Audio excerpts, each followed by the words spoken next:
ব্রহ্মলোক, ইহলোক, পরলোক ও স্বর্গলোক বলে কোনো আলাদাভাবে জায়গা নেই।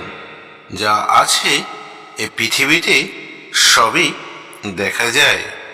আগ্নেয়গিরিতে আছে ব্রহ্মলোক, বরফ ঢাকা পাহাড়ে শিবলোক, জল ভর্তি সমুদ্রে বিষ্ণুলোক, মৃতদেহ জায়গায় যমলোক, নর্তকী স্থানে ইন্দ্রলোক, জঙ্গলে পবনলোক, মেঘের মধ্যে বরুণলোক, খড়কুটো জ্বালানো জায়গায় অগ্নিলোক, সর্পস্থানে নাগলোক।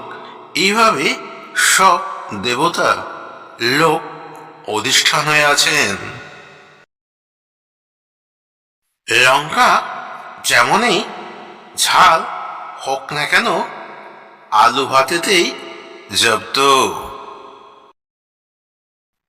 যারা নতুন নতুন পোশাক পরে আর নতুন স্টাইল নিয়ে চলে, তারা কতজনের জীবন নষ্ট করেছে তার হিসাব আকাশের নক্ষত্র বোধহয় অত নেই।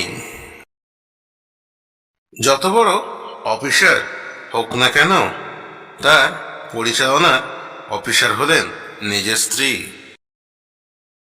সংসার জীবনটা বড়ই কষ্টের। সবাই হিমশিম খেয়ে যায় সংসার চালাতে।